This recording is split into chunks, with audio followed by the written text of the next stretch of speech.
మామిడికాయ కావచ్చు, జాంకాయ కావచ్చు, ఏ కాయైనా సరే, ఏదైనా సరే, ఒక ధాన్యపు గింజ కూడా భూమిలో చస్తే మాత్రమే అది మొక్కై పైకి వచ్చి కొన్ని వందల ఫలితాలను మనకి ఇస్తుంది. అంటే మనిషి దేని విషయంలో చావాలనుకున్నప్పుడు గోధుమ గింజను గమనించుకోండి, లేదంటే దానిమ్మ గింజను గమనించుకోండి, దానిమ్మ పిక్కని గమనించుకోండి. దాని మీద ఉన్న పొర ఫస్ట్ చచ్చిపోతుంది. దానికి అందమైన పొరడు కదా, అది గుల్లిపోయి విడిపోతుంది. చెమ్మ తగిలి ఏది నీరు దానికి జీవము. ఈరోజు వాక్యము మనకి జీవము. హల్లెలూయా. ఆ నీరు ఆ గోధుమ గింజకి తగిలి దాని పొర కుళ్ళిపోయి విడిపోతుంది. తర్వాత ఏముంటుంది? లోపల సమృద్ధిగా పౌష్టికమైన పిండి పదార్థం ఉండదు. ఆ పిండి పదార్థం కూడా కుళ్ళిపోతుంది. ప్రకృతి వేడికి లోపల ఉన్న చెమ్మకి రెండు కలిపి ఆ పిండి పదార్థం కూడా కుళ్ళిపోయి దానిలోంచి ఒక నూతనమైన మొక్క మొదలు పెడతాడు. అది ఏం చేస్తుందట? ఆ లోతైన భూమిలో నుంచి, ఎక్కడి నుంచి? లోతులో ఉన్న భూమిలోంచి ఆ భూమిని తోసుకుంటూ పైకి వస్తుంది. చూడండి ఎంత గొప్ప అద్భుతమైన సృష్టిలో దేవుడు దానికి ఎంత అద్భుతమైన ఫలాన్ని ఇచ్చాడు. అసలు ఆలోచిద్దాం, దాని యొక్క ప్రణాళిక ఎలా ఉందో ఆలోచిద్దాం. ఆ భూమి ఎంతదో కప్పబడి ఉంది, నీరులో ఉంది, కానీ కులిపోదు, చచ్చిపోదు. కొలడం వేరే, చచ్చిపోవడం వేరే. తెలుసండి?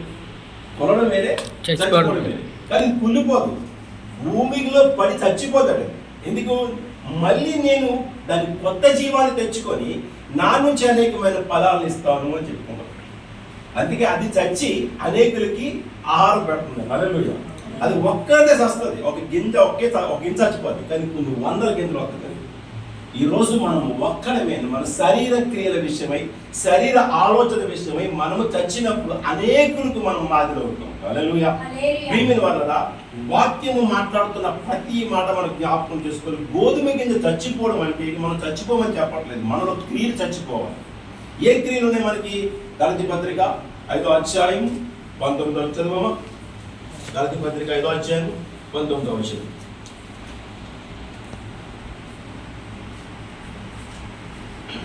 శారీర క్రియలు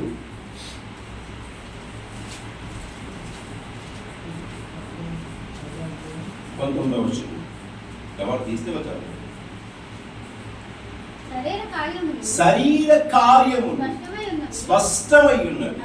అవి ఏవనగా జారత్వం, అపవిత్రత, కాముకత్వం, విగ్రహారాధన, అభిచారం, ద్వేషము, కలహము, మత్సరము, క్రోధములు, కక్షలు, భేదములు, విమతములు, అసూయలు, మత్తతులు, అల్లరితో కూడిన ఆటపాటలు మొదలయ్యున్నవి అన్నారు. ఇదట అల్లరితో కూడిన ఆటపాటలు మొదలయ్యున్నవి అన్నారు. మొదలయ్యున్నవి అంటే ప్రారంభమయ్యేటప్పుడు. అంటే ఇవన్నిటితో పాటు మరికొన్ని ఉన్నాయి. మనం వీటితో పాటు మరికొన్ని ఉన్నాయి. ఇవి చచ్చిపోతేనే కానీ మనలో నూతన జీవము రాదు. ఇవి చచ్చిపోతేనే కానీ మనలో నవీన స్వభావం అస్సలు రాదు. నవీన స్వభావం అంటే ఏంటి? నూతనమైన జీవితంలోకి, మనం నూతనమైన ఆలోచనలోకి, నూతనమైన ప్రవర్తనలోకి మనం రావడం. ఇవి మనం చచ్చిపోకుండా నూతనమైన ప్రవర్తనకు ఎలాగొస్తాం? రాలేం కదా. అందుకని దేవుని మందిరం పట్ల ఎవరూ కూడా నిర్లక్ష్యం చేయకుండా, దేవుడు వాక్యం పట్ల ఎవరూ కూడా నిర్లక్ష్యం చేయకుండా, ఆయన యందు శ్రద్ధ, భయము, భక్తి కలిగి జీవించిన వాడు మాత్రమే ఆశీర్వదించబడును అని వాక్యం రాస్తుంది. హల్లెలూయా. మరి ఇవన్నీ సంగతి ఏంటి? దేవుని భయం అంటే మందిరంలో ఒకటేనా? మందిరంలో ఉంటే సరిపోద్దా? మందిరంలో వాక్యం వింటే సరిపోద్దా? మందిరంలో పాటలు పాడితే సరిపోద్దా? మందిరంలో వాయిద్యంలో వాయిస్తే సరిపోద్దా? చాలదే. ఒకనొక రోజు మన తమ్ముడు బాగా కాంగో వాయిస్తాడు, అందరికీ తెలిసిన విషయం. బాగా కాంగో కొడతాడు. బాగా కాంగో కొట్టిన తమ్ముడు ఒకరోజు వీధిలో మేళం అయితే ఆ మేళంలో వీడియో తీసి స్టేటస్లో పెట్టుకున్నాడు. దానికి ఒక సహోదరుడు నాకు ఫోన్ చేసి అంటాడు, అన్నయ్య కాంగో అయితే చాలా బాగా కొడుతున్నారు, కానీ మీరు దీని సంగతి ఏంటి అడిగాడు. అంటే మందిరంలో ఉంటే సరిపోద్దా? చెప్పండి. ఇప్పుడు ఏ సమాధానం చెప్పాలి? ఇప్పుడు మన పిల్లలు బాగా చదవలేదు అనుకున్నాం. మన పిల్లలు బాగా చదవకపోతే పిల్లలు మనం కొడతాం, తిడతాం, అన్నీ చేస్తాం, అయిపోయిన తర్వాత మన పిల్లలు బాగా చదవ కారణం ఏంటి కనుక్కొని మనం ఎక్కడికి వెళ్తాం? టీచర్ దగ్గరికి వెళ్తాం.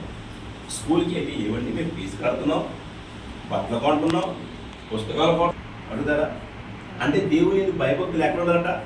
ఇంట్లోనే ఉండాలి, ఇదిలోనే ఉండాలి. ఇంట్లో రామయ్య, ఇదిలో కృష్ణయ్యలే మనం బతకూడదు. అమ్మ ఇంట్లో బుద్ధిమంతుడివి, ఇదిలోకి వెళ్తుంది చండాలం బతుకుమంది అన్నది మనం బ్రతకూడదా? ఇంట్లో ఎలాగున్నామో దేవుని మందిరంలో అలాగ ఉండాలి. దేవుని మందిరంలో ఎలాగున్నామో వీధిలోని అలాగ ఉండాలి. వీధిలో ఎలాగున్నామో ప్రతి ఒక్కరి దగ్గర మన అలాగే కనిపించాలి. ఒక్కొక్కరి దగ్గర ఒక్కొక్క వేషం వేసామనుకోండి, రంగులు మార్చిన ఊసర వల్లి అంటారు మనం. హల్లెలూయా. ప్రియమైన వారలా, దేవుని యందు భయభక్తులు అన్నది ప్రతి మనిషికి అవసరమే. అది ఆశీర్వాదంతో కూడింది. అది ఎందుకు కూడిందంటే ఆశీర్వాదంతో కూడింది. మనం ఉన్న భయభక్తులను పట్టే ఈ గింజ మొదలు పెడతారు మన జీవితంలో. ఏంటి ఆశీర్వాదం అనే గింజ చచ్చిపోతే ఏంటి గోధుమ గింజ మన జీవితము, ఈ శారీరకమైన జీవితము, ఈ లోకాశలతో బ్రతుకుతున్న జీవితం, ఈ సుఖాల కోసం బ్రతుకుతున్న జీవితం, ఈ ధనం కోసం బ్రతుకుతున్న జీవితం మనం చంపుకోగలిగితే అప్పుడు నూతనమైన ఆశీర్వాదం అనే ఫలము యజమానిలో మొదలు పెడతారు. ఆ ఫలము ఎందుకంటే విస్తరిస్తుంది. ఆ ఫలం ఏం చేస్తుందట? విస్తరిస్తుంది. అనేకులకు మాదిరి చూపిస్తుంది, అనేకులకు నీడను దయచేస్తుంది, అనేకులు పడిపోతున్నవని లేవనెత్తే గుణాన్ని ఇస్తుంది, అనేకులు రక్షణ మార్గంలో నడిపించే ఆలోచన కలిగి ఉంటుంది. స్తోత్ర కుమారుని ఎవరింటికైనా పంపించామనుకోండి, కష్ట సుఖాల గురించి పక్కన పెడితే దేవుడి గురించి మాట్లాడతారు. నేను రక్షణ పొందాను, నేను బాప్తిజం పొందుకున్నాను, నేను పాటలు పాడుతాను, చర్చికి వెళ్తాను, ప్రార్థన చేస్తాను, నా కుమార్తెను కూడా ఇలాగే తయారు చేయాలనుకుంటున్నాను, నా భర్త మార్చబడాలని ప్రార్థన చేయండి అన్నాడు. అక్కడికి వెళ్ళిన మాట ఏదో మాట్లాడుతుందా? మా ఇంట్లో ఇది లేదు, మా ఇంట్లో అది లేదు. జీవితంలో ఇన్ని సంవత్సరాల తర్వాత స్తోత్రంగా నాకు ఒకే ఒక్కరోజు చెప్పింది ఆ మాట్లాడు, డాడీ నాకు ఈ ప్రాబ్లం ఉంది. అది చాలా కనిపి వచ్చే రోజు, అమ్మ మేము ఉన్నాం, చచ్చిపోలేదు. నీ తల్లిదండ్రుల కంటే మేము ఆత్మీయ తల్లిదండ్రులు. నీ కష్టాన్ని, నీ బాధను, నీ సంతోషాన్ని ఏదైనా మాతో పంచుకో. ఒకవేళ సంతోషాన్ని పంచుకోకపోయినా పర్వాలేదు, బాధ ఖచ్చితంగా పంచుకో. ఎందుకంటే మీ తర్వాత మేము బాధపడాలి. అది ముందుగా పంచుకున్నామంటే మా నుంచి ఏమైనా మాకు ఓపుకుంటే, మా స్కోప్ ఉంటే, మాకు సాయశక్తులు మేము సహాయపడగలుగుతాం. అంతేకాని నీ కట్టు మార్చుకొని, నీ కాలు మార్చుకొని ఉండవలసిన అవసరం లేదు. దేవుడు ఎంతో కొంత ఏదో కోణంలో దేవుడు దయచేస్తూ ఉంటాడు. సో 10 రోజులు తిని 5 రోజులు తింటాం, ఇద్దరు కలిసి తప్పే ఉంది. చచ్చిపోతే ఇద్దరు చచ్చిపోతే 10 రోజుల తర్వాత ప్రాబ్లం ఏముంది? అంతేనే కదా? చెప్పండి. నేను ఒక 4 రోజులు ఇస్తారని ఇంట్లో రాసి వేసుకున్నాను, 4 రోజులు నేను తిన్నాను, బతికేస్తాను. నా పక్కింటి కూడా ఆకలితో ఉన్నాడు, అటు చచ్చిపోతే పాపం తినలేక అంటే నేను చేస్తాను, నాతో పాటు కలిసి తినరా బాబు, లేకపోతే సగం తీసుకెళ్ళరా బాబు అంటాను. ఆడో 15 రోజులు బతుకుతాడు కదా. అది ఆశీర్వాదం కాదా? చెప్పండి, ఆశీర్వాదమా కాదా? ఆత్మీయ ఫలాలు అంటారు ఇట్లా. హల్లెలూయా. ఇవేంటంటే ఆత్మీయ ఫలాలు ఇవి. ఈ ఆత్మీయ ఫలాలు కంటికి కనబడవు, చెవికి వినబడవు, హృదయానికి గోచరము కాలేదని అర్థం కాదట ఇవి ఆత్మీయ ఫలాలు. ఒకరికి మనం ఏమి పెట్టినా తిరిగి రిటర్న్ గిఫ్ట్గా దేవుడు ఇచ్చేస్తాడు మనకి ఏదో కోణంలోంచి. మనం దేవుడికి ఏమి ఇచ్చినా, మనం ఎవరికి ఏం పెట్టినా సరే, మనం ఒకరికి ఇచ్చినా ఒకరికి పెట్టినా దేవుడికి ఇచ్చినా అది రిటర్న్ మళ్ళీ వెంటనే మనకి ఏదో కోణంలోంచి మనకి అది వచ్చేస్తుంటారు. దాన్ని మనం గమనించుకోవాలి. హల్లెలూయా. దేవుని భయభక్తులు జీవించడం అంటే చర్చికి వెళ్ళడం ఒకటే కాదండి. మానవ జీవితంలో అనేకమైన మార్పులు కలిగి ఉండవలసిన అవసరం మనకు ఎంతో ఉంది. దేవుడు స్వరూపమును, దేవుడు స్వభావమును కలిగి మనం జీవించాలని వాక్యం చెప్తుంది. దేవుడు స్వరూపమును, దేవుడు స్వభావమును. స్వరూపం అంటే సరిపోదు, స్వభావం కూడా ఉండాలి. స్వరూపం అంటే స్వభావం లేదనుకోండి, అచ్చే ఇంటికి దేవుడికి చాలా డిఫరెంట్ అంటాం. అప్పుడు మన దేవుడు అనరు, రాక్షసుడు అంటారు. ఏమంటాడు? మనిషి ప్రతి ఒక్కరు మంచి పనులు చేసినప్పుడే దేవుడు అంటాడు. చెడ్డ పనులు చేసి ప్రతి ఒక్కరు ఏమంటాడు? ఇది మూర్ఖుడు, ఇది కఠినుడు, ఇది మాట విండు, ఇది పొగరబోతు అంటాడు. అదే మంచి పనులు చేస్తే దేవుడు మనసు కలిగిన వాడమ్మ అంటాడు. హల్లెలూయా. ప్రియమైన వల్ల అటువంటి దేవుడు మనతో మాట్లాడుతున్న మాట ప్రతి ఒక్కరికి జ్ఞాపకం చేసుకుంటే శరీర కార్యములు మనం ఏం చేయాలట? విడిచిపెట్టాలి. పౌలు భక్తుడు తిమోతితో అంటాడట, ఓ తిమోతి, యవనేచ్ఛల నుండి పారిపో. నీకు వయసు ఉంది, నీకు చాలా వయసు ఉంది. ఆ వయసు నీకు ఏం చేస్తే అనేకమైన ఉర్రేకలతో ఉంటుంది, అనేక కోరికలు కలిగి ఉంటుంది. నీకు తాగాలనిపిస్తుంది, తినాలనిపిస్తుంది, తిరగాలనిపిస్తుంది, చెడు పనులు చేయాలనిపిస్తుంది. ఇవన్నీ ఉంటాయి నీలో. కానీ వాటి నుంచి దూరంగా నువ్వు జీవించు. వాటి నుంచి ఎప్పుడైతే దూరంగా జీవించగలుగుతావో అప్పుడే దేవుడు నీకు దగ్గర అవుతాడు. అప్పుడు తెలిసిన దేవుడి విలువేంటో నీకంటే పౌలుకు మొట్టమొదటి శిష్యుడైపోయాడు తిమోతి. హల్లెలూయా. ప్రియమైన వల్ల యేసు ప్రభువుని ఎంత ప్రేమించాడు పౌలును అంత ప్రేమించాడు తిమోతి. హల్లెలూయా. ఆ తిమోతి పత్రిక అంతా కూడా అతని వివరణ గురించి ఏమన్నది ఎక్కువ ఏమంటే, తిమోతి నీ యవనోచ్చల నుంచి పారిపో, ఈ లోకం మీద దేని మీద దృష్టి ఉంచక నీ దృష్టి నీ ఆలోచన సమస్తము దేవుని వైపు పెట్టి జీవించాలంటే తనతో పాటు శ్రమకు సిద్ధపడ్డాడు తిమోతి. హల్లెలూయా. తనతో పాటు నడవనందుకు ఇష్టపడ్డాడు తిమోతి. ఎందుకు? దేవుని భయభక్తులు కలిగి ఉన్న జీవితాలు అనేకమైన శ్రమలు పడ్డ వాళ్ళందరినీ చూశాడు. అతను కూడా చూడలేదంటారా? యేసు ప్రభు అంతలో వాడే శిక్ష అనిపించాడు కదా, మళ్ళీ అందులో శిక్షించబడాల అంటే శిక్షించబడికి భయపడలేదు, కానీ పరలోక రాజ్యం కోసం ఆశపడ్డాడు. హల్లెలూయా.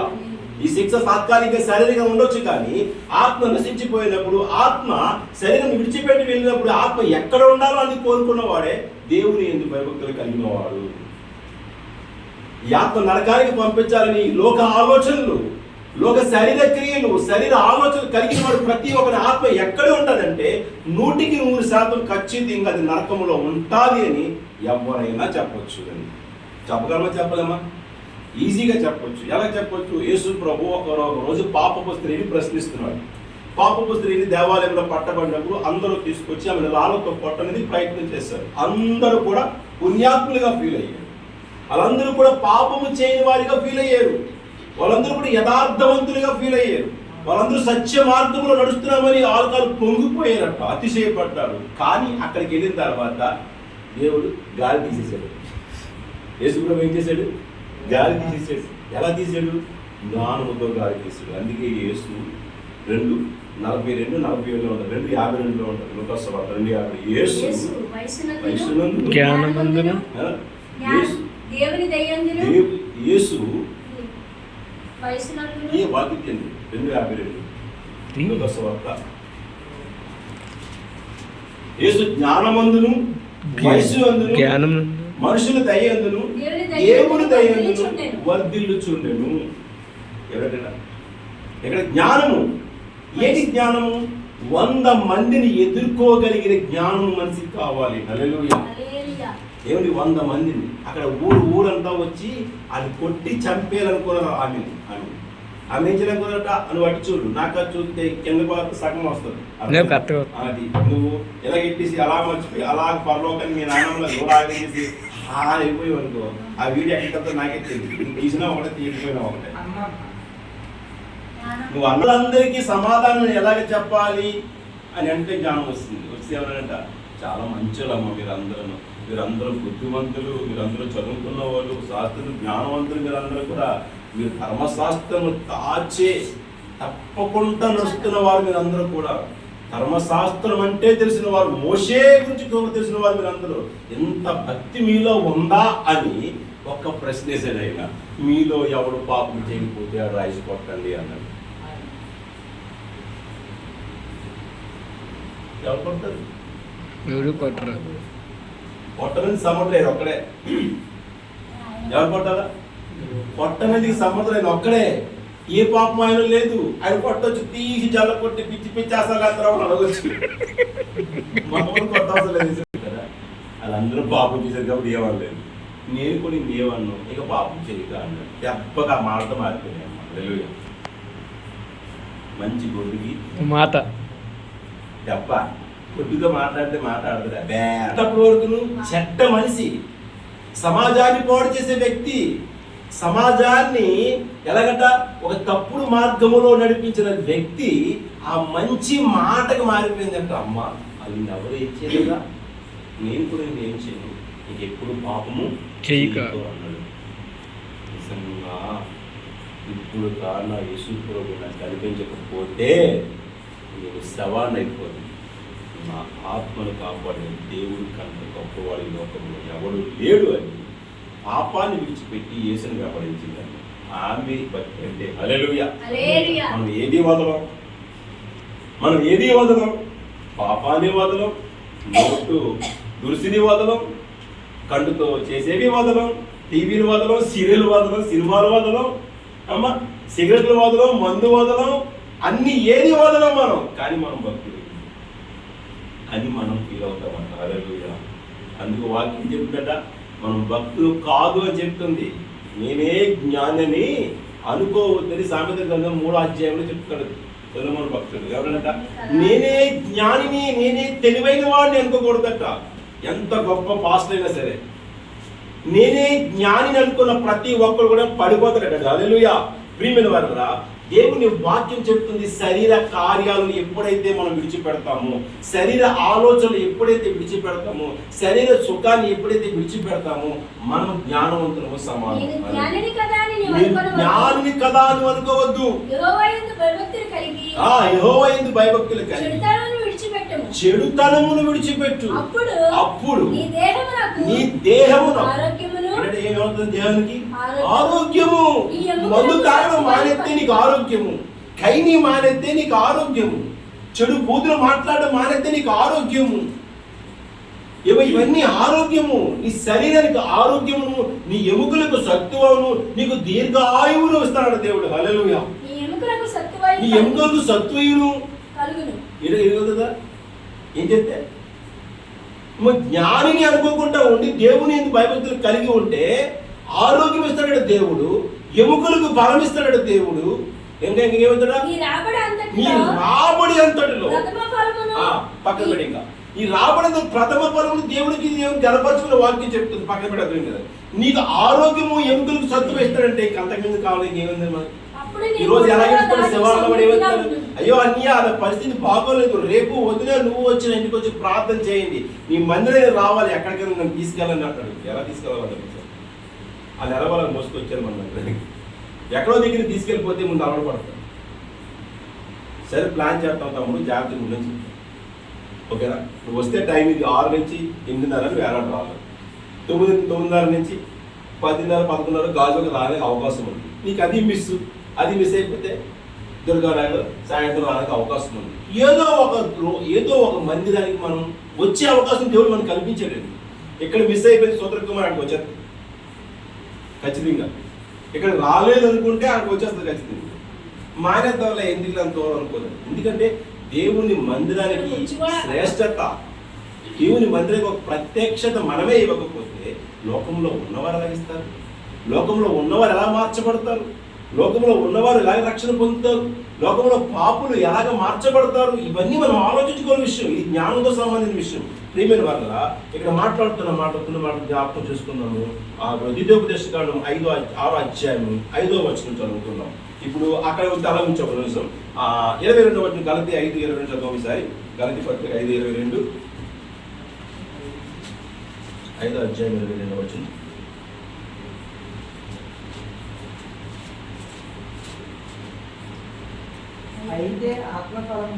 అయితే ఆత్మఫలం ఏమనగా ప్రేమ, సంతోషము, సమాధానము, దీర్ఘశాంతము, దయాలత్వము, మంచితనము, విశ్వాసము, సాత్వికము,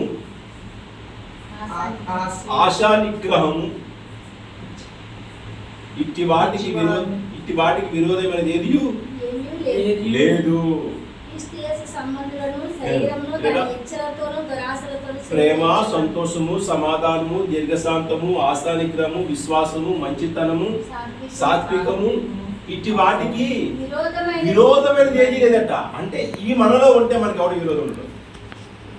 విరోధమైనది ఏది లేదంటే ఇవి మనలో ఉంటే మనకి విరోధం అన్నవాడు ప్రపంచంలో ఎవరు ఉండడండి. ఇవి ఉండాలి మనలో. ఇవి ఉండగలిగినప్పుడే మనం క్రైస్తవుడు మరి గుండెల మీద చేసుకుని చెప్పొచ్చు మనం. హల్లెలూయా. ఇందులో ఏ ఒక్కటి మనలో లేకపోయినా మనము క్రైస్తవులు చెప్పుకొని మనమే సిగ్గుపడాలి ఖచ్చితంగా, 100% అన్నమాట. ఈ ఖచ్చితంగా క్రైస్తవుడు అన్నవాడు ప్రతి ఒక్కరికి కానీ వాడి హృదయంలో కానీ ఉంటే వీడు క్రైస్తవుడు అని గుండె మీద చేసుకుని నేను క్రీస్తుని అనుసరిస్తున్న వాడని చెప్పొచ్చు.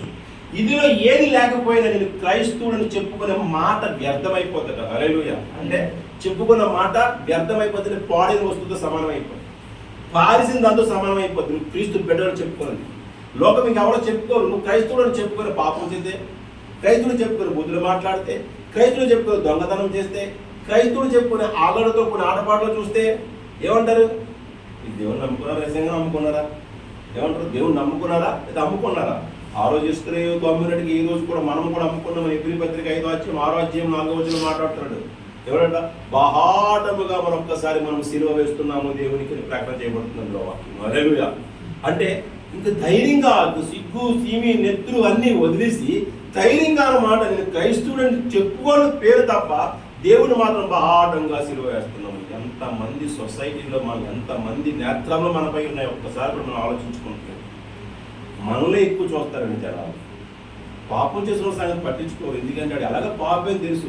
రక్షించబడిన మనము, పాపమును విడిచిపెట్టిన మనము మరొక్కసారి దానిలోకి వెళ్తున్నామే అని శత్రువు మన మీద పన్నాగాలు పన్ని వాళ్ళ హృదయంలో చొరపడి వారి ద్వారా మనకి జ్ఞానోదయం కలుగజేస్తారు. శత్రువు కూడా తెలివైన వాడే. హల్లెలూయా. మనం పాపం చేస్తే పట్టుకోవడానికి ప్రయత్నం చేస్తాడు. వాడి దృష్టి అంతా మన మీద ఉంటుంది, వాడి ఆలోచన మన మీద ఉంటుంది. దేవుడు బిడ్డను ఎలాగ చెరపాలి, ఎలాగ పాడు చేయాలి, ఎలాగ విరోధులు చేయాలి అని ఆశ కలిగి ఆలోచన కలిగి ఉన్నవాడే సాతాను. ఎప్పుడైతే అందులో మనం దిగజారిపోతున్నామో, అందులో మనం పడిపోతున్నాం, మనం ఎవరి సంబంధమే? ఎవరి సంబంధం? మనం సాతాను సంబంధం. మన ఏమంటే దేవుడి సంబంధం అంటాం కదా. యోహాను సువార్త 8వ అధ్యాయం 47వ వచనం. యోహాను సువార్త 8వ అధ్యాయం 47వ వచనం. మన ఎవరి సంబంధం చెప్తున్నారు వాక్యం?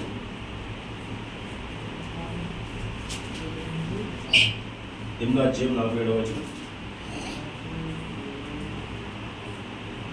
దేవుని సంబంధైన వాడు దేవుని మాటలు వినును. ఎవరి మాట ఏంటంట?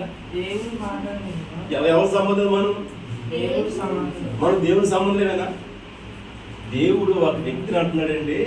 నిజంగా ఆ మాట నాకు ఇందాక కూడా నేను దాన్ని దారంట ఆలోచించుకుంటూ వస్తున్న మాటని. ఒక దేవుడు ఒక వ్యక్తి గురించి ప్రశంసను ఇస్తూ, అంటే ఒక వ్యక్తి గురించి మాట్లాడుతూ అంటున్నాడు, నేను ఎవరి తాలూకు తెలుసా అంటున్నాడు. యేసు ప్రభు, లేకపోతే యెహోవా దేవుడు. బాగానేనమ్మా జగదీష్ గారు పడుకున్న కానీ జగదీష్ గారు పిలిచారు, జేమ్స్ గారు పిలుతుంది. ఓకేనా? జాగ్రత్తగానండి. ఇప్పుడు నేను ఎవరి తాలూకా అడిగాను అనుకోండి, పలానా సమర్పణ రాజు గారు అబ్బాయే చెప్తారు. లేకపోతే శ్రీను ఎవరి తాలూకా అని అడిగినప్పుడు పలానా తాలూకా అమ్మ అని చెప్తారు. లేదా నాయుడిని తలుపురామ గారు బిడ్డ అని చెప్తారు.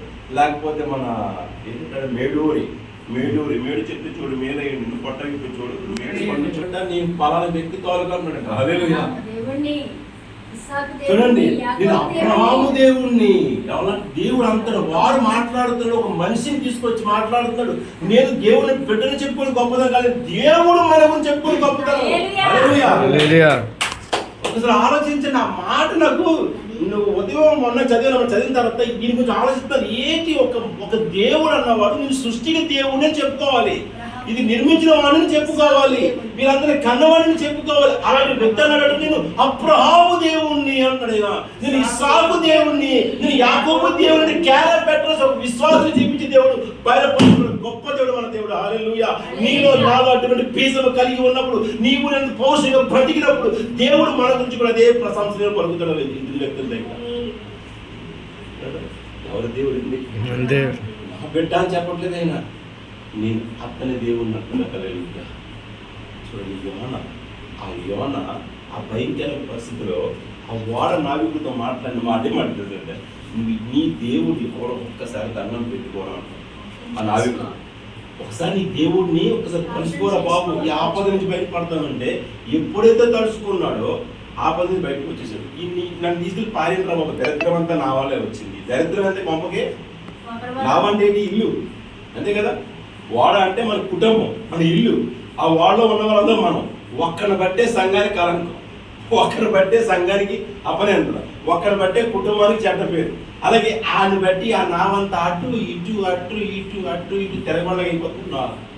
మాకు దండం పెడతాం బాబు, మా దేవుడికి మొక్కే, మా దేవుడు దండం పెడితే ఎవడో మా మాట లేదు, దయచేసి నీ దేవుడు ఎక్కడ ఉన్నాడో నిద్రపోతా పనికి మాలోడా. ఈ దేవుడు ప్రార్థన చేయాలంటే నన్ను తీసుకెళ్ళి అందులో పారేంద్రా బాబు అన్నట్టు.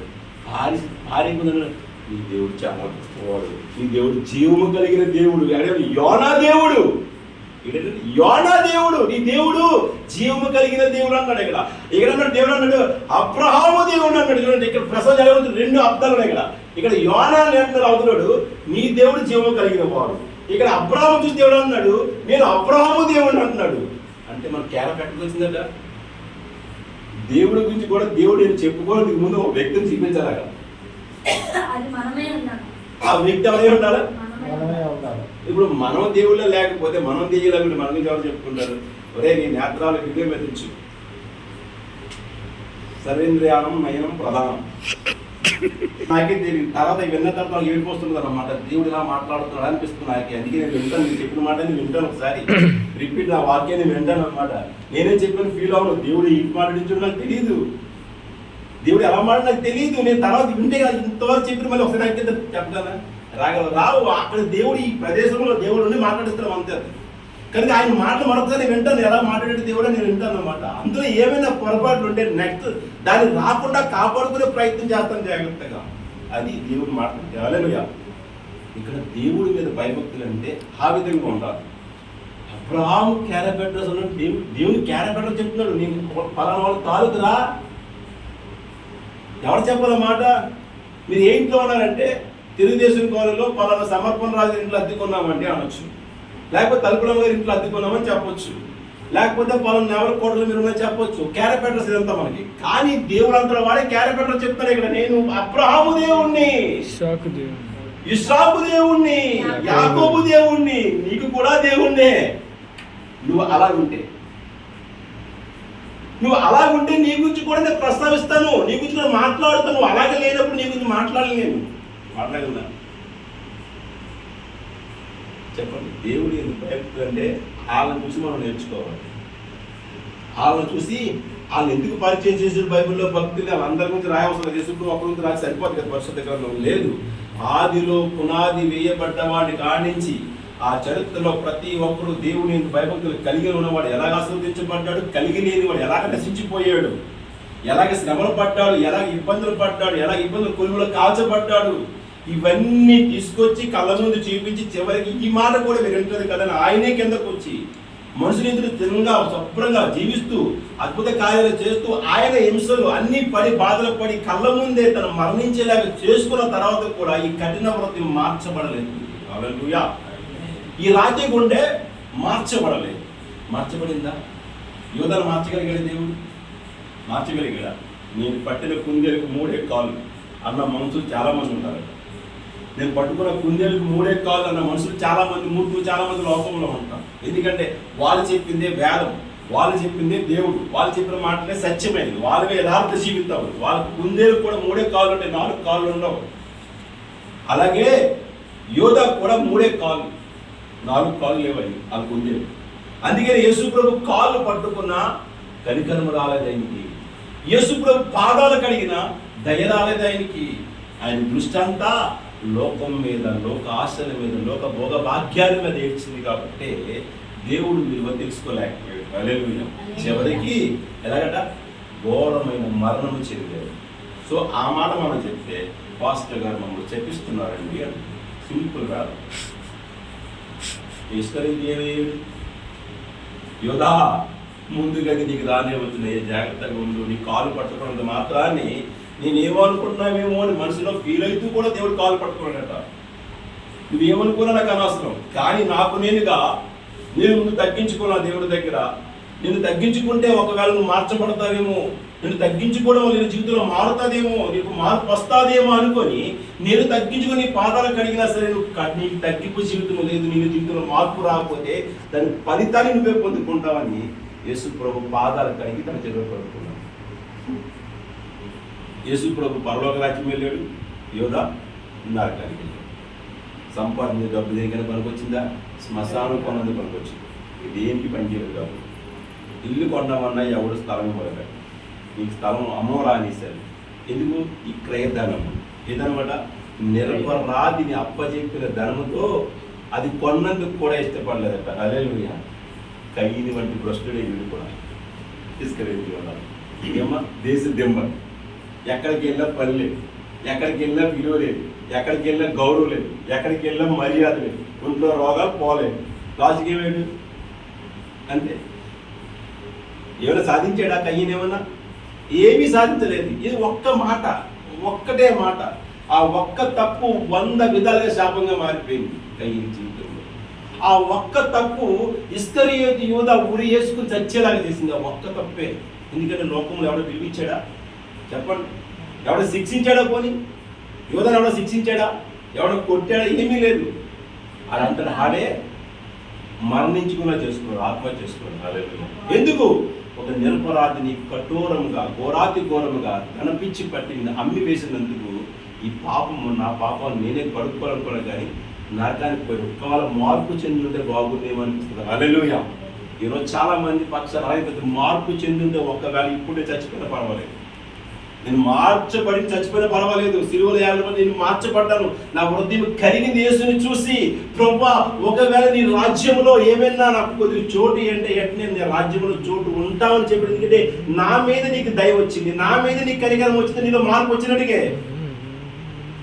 నీలో మార్పు ఎప్పుడైతే వచ్చిందో నీ మీద కనికరం వచ్చి దేవుడి రాజ్యానికి ద్వారాలు తెరిచాడు. నువ్వు చచ్చిపోయిన అడిగి వెళ్ళిపోయినందుకు పరలోక రాజ్యానికి వెళ్ళిపోయి ఆ మార్పు మానవ జీవితంలో రాలేనని చెప్పు, అంటే ఆ యొక్క రాతి గుండె చావలని చెప్పు కూడా, ఆ గోధుమ గింజ భూమిలో పడి చావలని చెప్పు కూడా అది విత్తనమై రాదండి. హల్లెలూయా. ఆ విత్తనమే ఆత్మీయ ఫలాలు: ప్రేమ, సంతోషము, సమాధానము, దీర్ఘశాంతము, దయాళత్వము, మంచితనము, సాత్వికము, ఆశానిగ్రహము. వీటి వాటికి విరోధమైనది ఏదియూ లేదు. అందులో ప్రేమ గురించి మాట్లాడుకుందాం. చూడండి, ప్రేమ 2వ వచనం.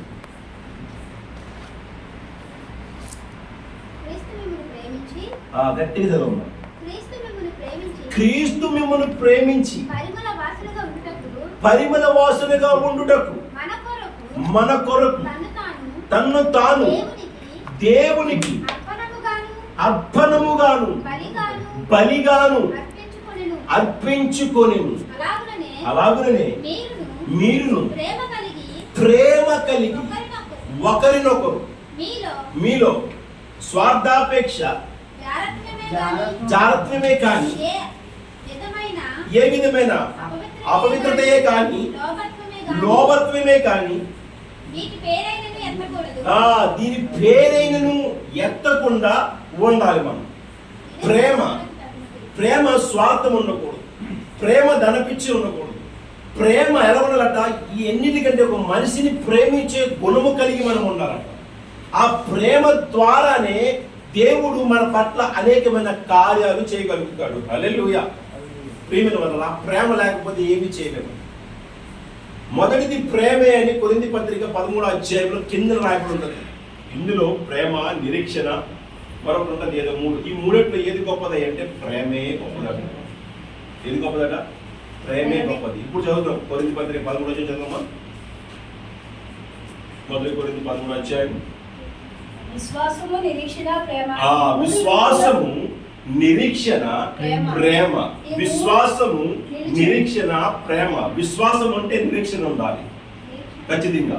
విశ్వాసం ఉంటే నిరీక్షణ లేకపోతే క్రియలేని విశ్వాసము మృతమైపోదు. అంటే విశ్వాసం అన్నది నిరీక్షించబడిన దానికి నిజ స్వరూపమై ఉంది. అంటే రాబోయేది ఖచ్చితంగా పొందుకుంటామని నమ్మకం కలిగి ఉన్నదే విశ్వాసం.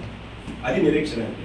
అంటే క్రీస్తు ఖచ్చితంగా పరలోక రాజ్యం తీసుకెళ్తాడని అబ్రాహాము పునాదుల గల పట్టణం కోసం ఎదురు చూస్తున్నట్టుగా మనము కూడా మనం చేసిన ప్రార్థనకి, మనం చేస్తున్న భక్తికి, మనం చేస్తున్న ఈ లోక రీతి అయిన మంచి పనులకు ఆ ఫలితాన్ని పొందుకుంటాము అని ఒక చక్కని నమ్మకము కలిగి ఉన్నప్పుడు మాత్రమే నిరీక్షణ అనేది మనకు ఉండదు.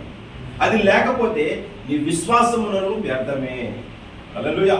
విశ్వాసమును 2 విధములుగా చెప్పుకోవచ్చు. విశ్వాసం అంటే విశ్వాసము లేని కుక్కకైనా విశ్వాసం ఉంది కానీ మనిషికి విశ్వాసం లేదు అంటారు చాలా మంది. మన కదా కుక్కకి విశ్వాసం ఉండమంటే చెప్తాను.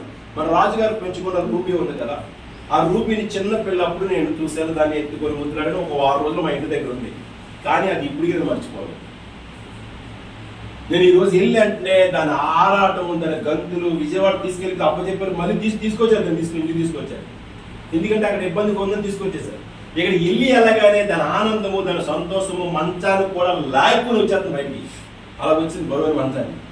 ఎందుకంటే నేను చిన్నప్పుడు దాన్ని నా ఇంట్లో ఒక 6 రోజులు నా దగ్గర ఉందంతే. అది ఆ ఉన్నందుకు అదేంటంటే నన్ను చూసి ఆనందపడిపోయి గంతులు వేసిన కరలేదు అరలేదు వచ్చి ఆ తోక ఉపయోగించుకుని మొత్తం అన్ని కూడా నాకేస్తున్నాను. దాని ఆనందం దాన్ని. అందుకే విశ్వాసం, కుక్కగానే విశ్వాసం ఉన్నది మనిషి కూడా చాలా మంది అంటున్నారు డైలాగ్.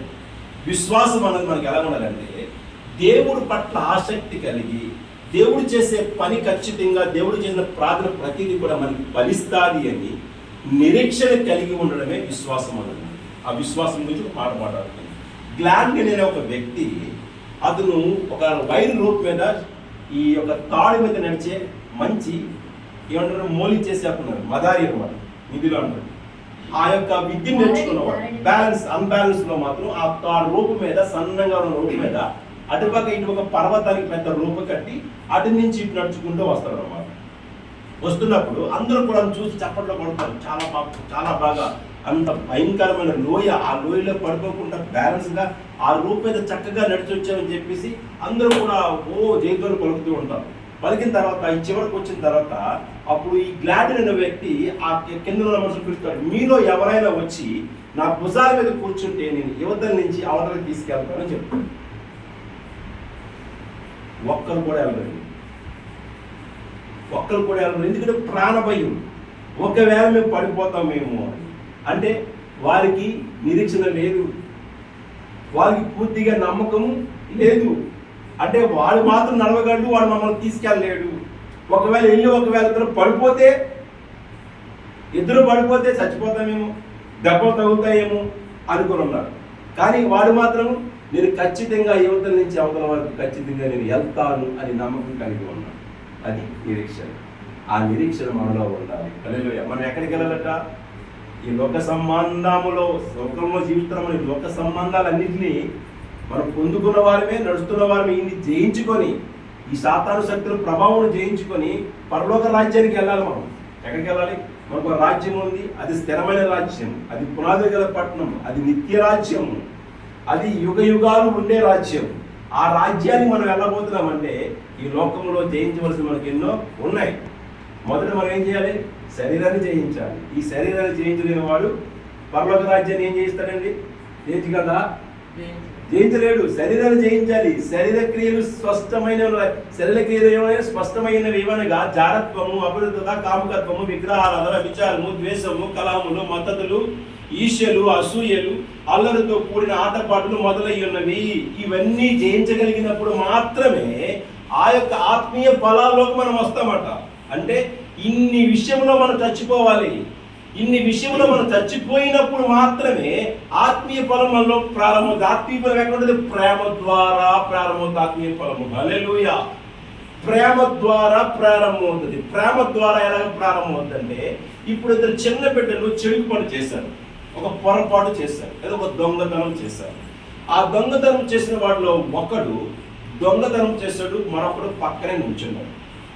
ఈ దొంగతనం చేసేవాడు పట్టుబడ్డప్పుడు వెంటనే ఆ ఇద్దరిని పట్టుకుని వీధిలోకి తీసుకొచ్చి, ఇగో మీ పిల్లలు దొంగతనం చేశారు అన్నప్పుడు అందులో ఒక పిల్లడు అంటాడు, నేను లోనకి వెళ్ళలేదు కానీ వీడే లోనకి వెళ్ళి దొంగతనం చేసి తెచ్చాడు అంటాడు. అప్పుడు ఈ అన్నవాడిని పక్కన విడిచిపెడతారు.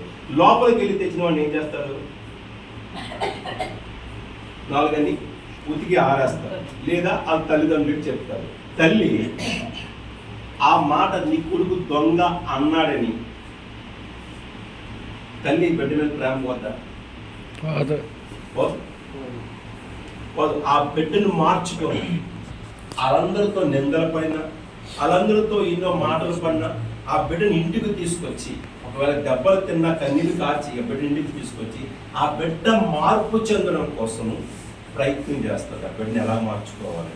అప్పుడు తిరుగుతుంది అభిప్రాయం, ఒరే నాన్న ఇది మంచి పని కాదురా, ఇది చేయడం వల్ల నీ జీవితం నాశనం అవుతుంది, కుటుంబానికి కలంకం తెస్తున్నావు, కుటుంబానికి అవమాన పని చేస్తున్నావు, చెడ్డ పేరు తెస్తున్నావు, నిన్ను చూసి మేము తలదించుకోవాల్సిన బ్రతుకు మేము బతుకుతున్నాం, కనుక ఇది నీ జీవితంలో ఉండకూడదు అని ఏడ్చిది తల్లి.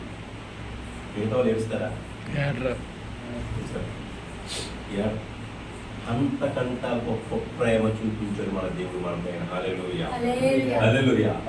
మనం పాపులమై ఉన్నప్పుడు ఆయన మన దగ్గరకు వచ్చి మన పాపాలను కడిగి మన పాపాలని ఆయన మీద తీసుకొని మన కొరకు దెబ్బలు తిని, మన కొరకు ముళ్ళ కిందలు పెట్టించుకొని, మన కొరకు 33 కోటా దెబ్బలు కొట్టించుకొని, మన కొరకు సిలువ పెట్టుకొని యెరూషలేము ప్రాంతం అంతా ఈడ్చుకొని రక్తాలు కారేలాక తన ప్రాణము పోయేటట్టుగా తను ఇబ్బంది పడి సిలువలో కాచిన రక్తంతో మనకు స్వస్థతనిచ్చి మనకు దేవుడు అనిపించుకున్న వాడి పక్షాన మనం ఎలాగున్నామో అని ఆలోచించుకుంటే మనము ధూళిలా కూడా కనిపించమని దృష్టిలో. హల్లెలూయా. పాదధూళిలా కూడా కనిపించము. అంత భక్తి కూడా మన దగ్గర లేదని కనిపిస్తున్నారు మన జీవితంలో. ప్రేమిన వాళ్ళ వాక్యము తేటగా మాట్లాడుతున్న మాట మనం గమనించుకుంటే, ఆలోచించుకుంటే, శరీర కార్యాలు దేవుణ్ణి సంతోషపరచ నేరవు. రోమపత్రిక 8వ అధ్యాయం 9వ వచనం 10వ వచనం ఉంటుంది. రోమపత్రిక 8వ అధ్యాయం 9వ వచనం 10వ వచనం చూడండి ఒకసారి.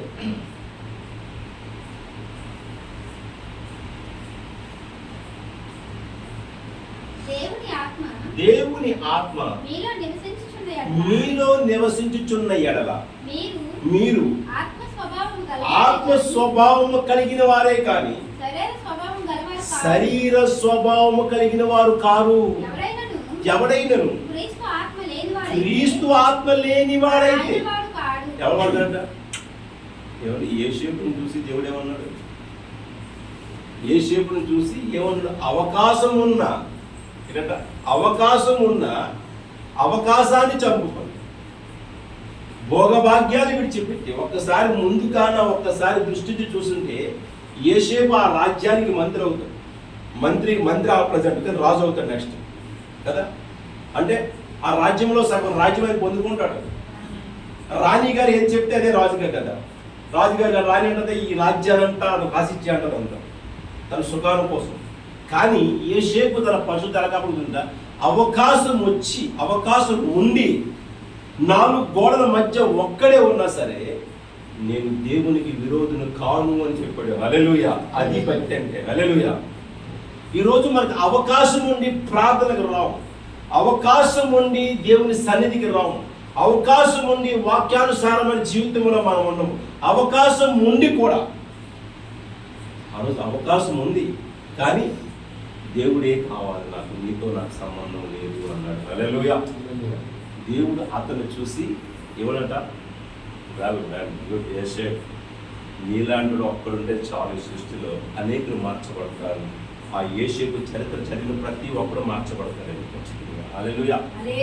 అందుకనే పరిశుద్ధమైనగా నేను పరిశుద్ధుడిగా ఉన్నాను నిరూపించుకోవడం యేసేపు అక్కడ అవకాశం ఉండి కూడా దొంగచాటుగా ఎన్నో పనులు చేస్తున్న వారు చాలా మంది ఉన్నారు క్రైస్తవులు. హల్లెలూయా.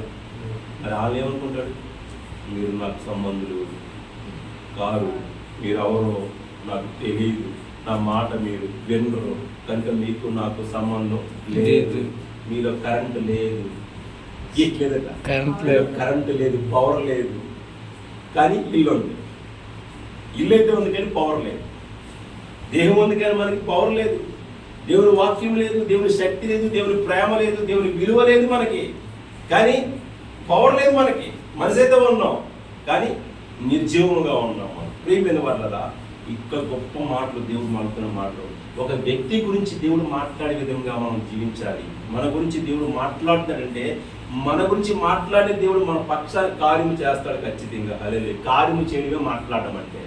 ఇదట నీ పక్షాన ఒక కార్యము చేసాడంటే దేవుడు నీతో మాట్లాడుతున్నట్టుగా, దేవుడి వైపు చూసినట్టుగా అది దేవుడు మాట్లాడుతాడు. ప్రియమైన వాళ్ళరా, ఆయన మాట్లాడుతున్నాడు, నా ఇల్లంతటిలో నమ్మకమైన వాడు, దేవుని ఇల్లంతటిలో నమ్మకమైన వాడు అన్నాడు. రెండు, నా ఇల్లు అంటే దేవుడి ఇల్లే కదా అంటాను. నా ఇల్లంతటిలో ఈ మోషే నమ్మకమైన వాడు అని చక్కని మాటలు దేవుని నోటి నుంచి వచ్చిన మాటలు మనం జ్ఞాపకం చేసుకోవాలి. ఆ పరిస్థితిలో నేనున్నానా? ఆ మాటలో నేనున్నానా? ఆయన మాటకు నేను కట్టుబడి ఉన్నానా? ఆయనతో సహవాసములో ఆయన కోరుకున్నట్టుగా, ఆయనకి నచ్చినట్టుగా నేను ఉండగలుగుతున్నానా అని ఎప్పుడైనా మన అంతరాత్మను పరీక్షించుకుంటే దేవుడు మనతో సూటిగా మాట్లాడుతుంటాడు. ఇది అంటాడు రోమపత్రికలో, నా సంబంధి కాదు, ఆత్మ లేనివాడు నా సంబంధి కాడు. వాడు నేను అవసరం లేదు, ఈ లోక సంబంధం అయి ఉన్నాడు. శరీర కార్యములు దేవుని సంతోషపరచ నేరవు. నీ సంపాదన కానీ, నీ ఇల్లు కానీ, నీ పిల్లలు కానీ, నీ ఆస్తిపాస్తులు కానీ, నీ బంగారం కానీ, నీ వస్త్రము కానీ ఏది కూడా దేవుని సాటిస్ఫై చేయలేదట. ఏం చేద్దట? నీ మారు మనసు ఒక్కటే దేవుని సంతోషపరుస్తుంది. హల్లెలూయా. నా జీవితం మార్చబడిందయ్యా. నీ వస్త్రమును బట్టి వస్త్రం కోసం తిరిగాను, ధనమును బట్టి ధనము కోసం తిరిగాను, బంగారమును బట్టి బంగారం కోసం తిరిగాను, పాపమును బట్టి పాపమును బట్టి తిరిగాను. కానీ ఈ రోజు ఇవన్నీ నాకు వద్దయ్య, విలువ లేనివి, విలువ ఇచ్చేవాడు నీవు ఉన్నావు, నీవే నాకు కావాలి అనుకొని మనిషి ఎప్పుడైతే స్వతహాగా నిర్ణయం తీసుకున్నాడో అప్పుడు నిన్ను నన్ను చూసి దేవుడు సంతోషపడతాడు. హల్లెలూయా. చాలా ఆనందంగా ఉంది ఈరోజు నాకు. నా మీద దృష్టి నీకు వచ్చినందుకు ఈ రోజు నుంచి నా దృష్టి అంతా నీపైనే ఉంచుతారని దేవుడు శ్రద్ధ తీసుకుంటున్నాను. హల్లెలూయా. ప్రియమైన వాళ్ళరా, దేవుని వాక్యం మనతో మాట్లాడడం మనం జాగ్రత్తగా వినాలి. ద్వితీయోపదేశకాండము 6వ అధ్యాయం 5వ వచనం ఒకసారి చదువుకుందాం. ద్వితీయోపదేశకాండము 6వ అధ్యాయం 5వ వచనం.